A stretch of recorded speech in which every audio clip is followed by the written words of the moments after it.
Hello and welcome. This is James Blanchard, Cisneros, at your service. Today I will be reading the October 5th Facebook post and making a few comments on it, and I trust it will assist both of us on our journeys. Here we go. What has anger and judgment ever done for us? Today let us ask ourselves, what has judgment and anger ever done for us? Has the insistence that we are right ever brought us true peace or joy? Has our decision to judge a fellow brother or sister as guilty ever caressed our minds while we try and fall asleep? Has it ever helped us wake up lighthearted and feeling free? Or has it burdened us with its weight and sadness as soon as we get up in the morning? Today we realize what judgment and anger are doing to us, and we reject whatever argument it makes that says that it is worth more than our peace of mind and joy. Choose no longer to hold anyone prisoner to judgment and anger. Remember that both the jailer and the prisoner share in the same accommodations. Today, we through forgiveness set our brothers and sisters free, and forever close the gates of a prison that was never meant to house us, any of us.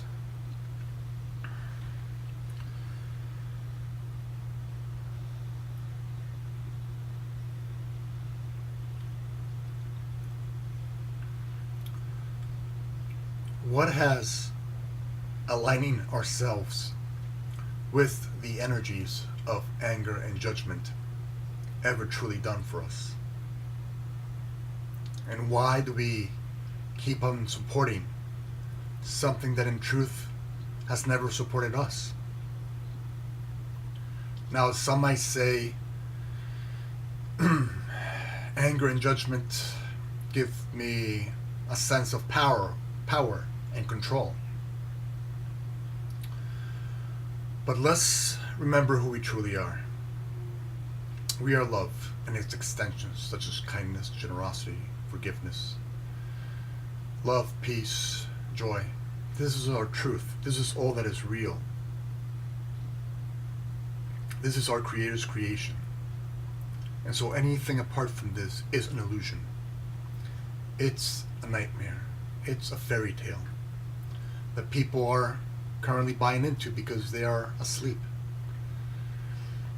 And so when we are thinking that we have power and control because we're able to be angry and judgmental towards others, we're simply buying into the fairy tale, sinking into other people's nightmares, and holding the sword of judgment and the shield of anger and playing in their illusionary settings in what their mind has, or their ego mind has programmed them to believe as real.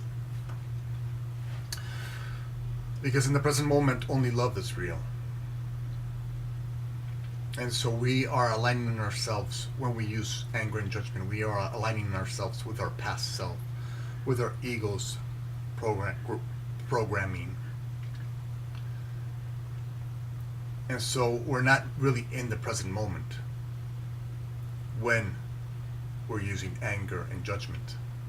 And thus why we feel confused, anxious, stressed out when we are using these energies.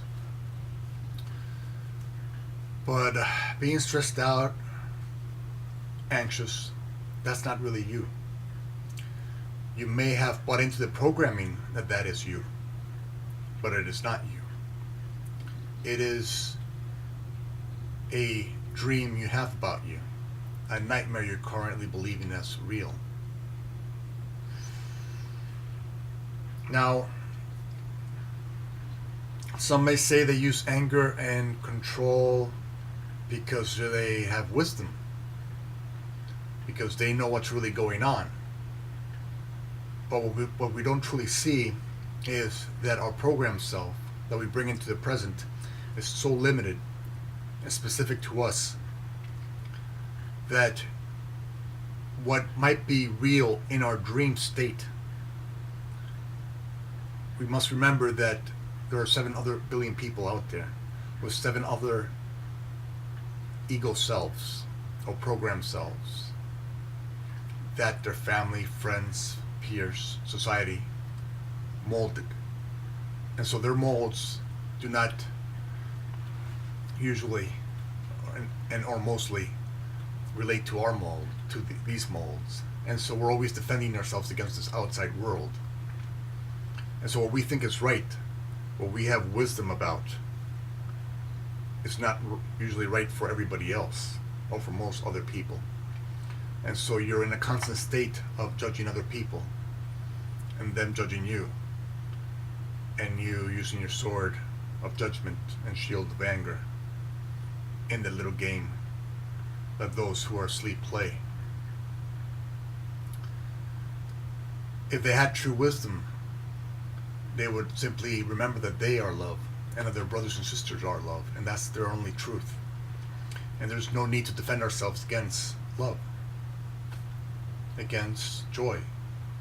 You don't need to defend yourself against someone who's at peace,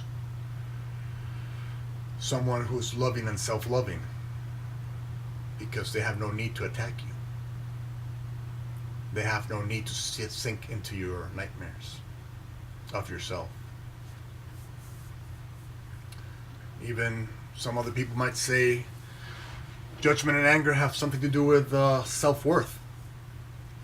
That if you are angry and judgmental, then you're protecting yourself in some form. And that means if you're protecting yourself, then you have self-worth. But what you're not doing is truly seeing who you are. That you are God's source's creation. This is true self-worth.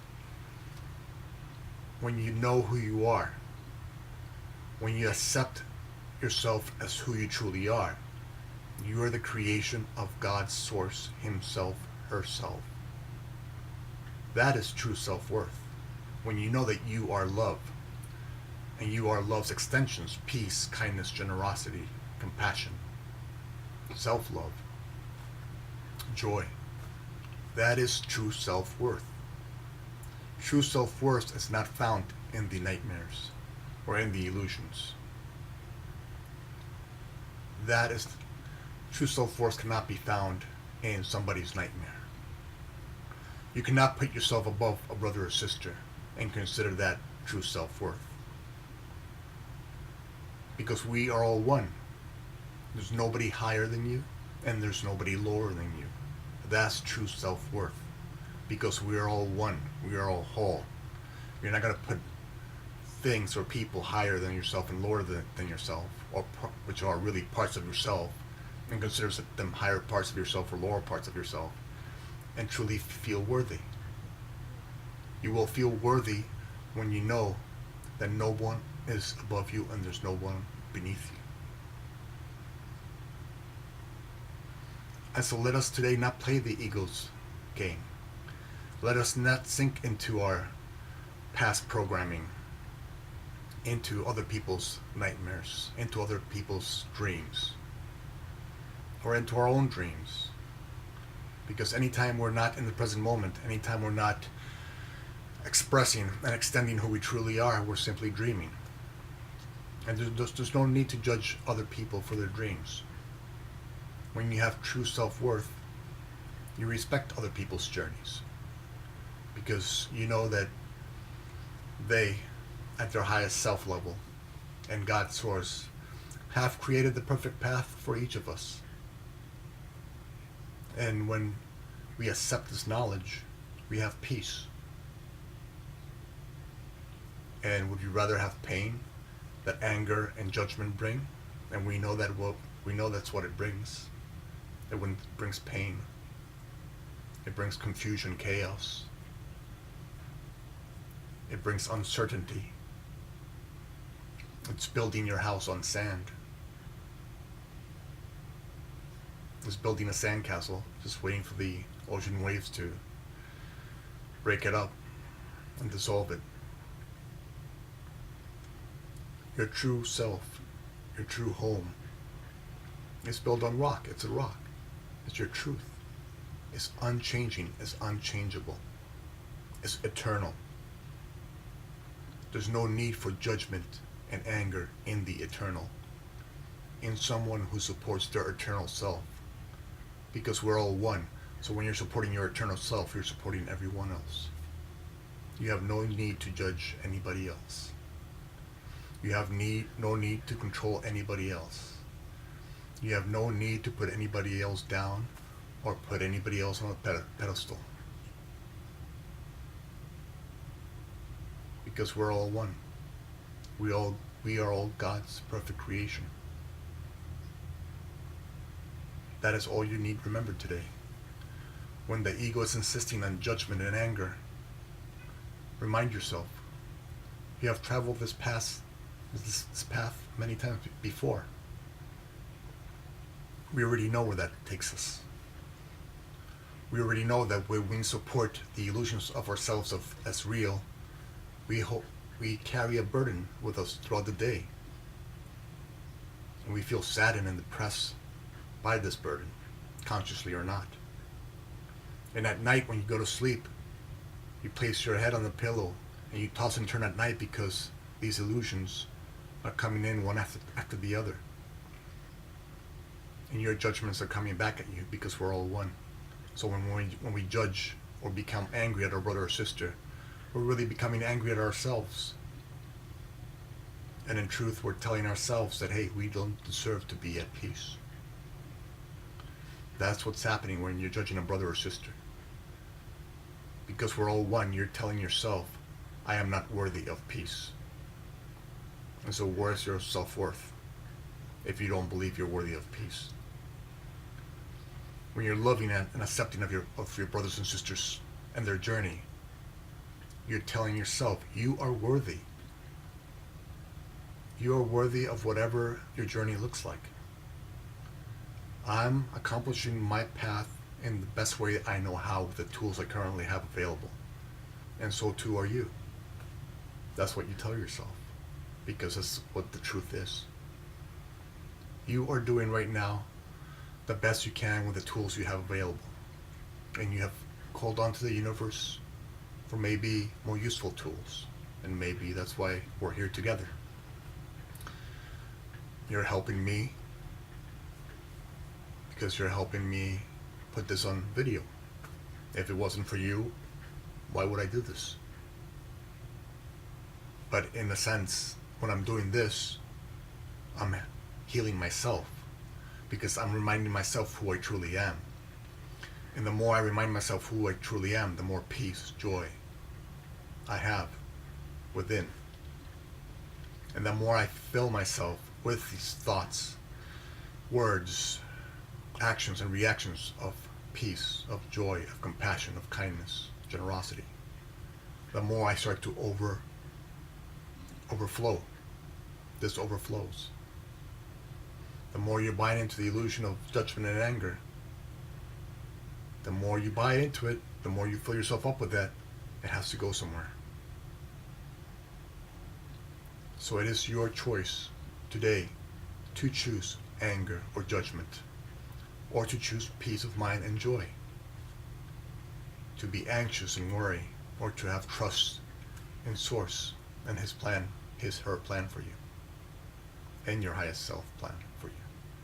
Because your highest self plan and God, Source's will are one. And when you align with that, the state of peace results.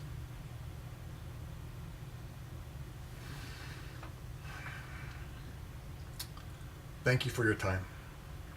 I love you very much. If you would be so kind as to like, comment, or share the video, it would help with the listing process, and it might assist somebody in finding this video someday that might find this information useful.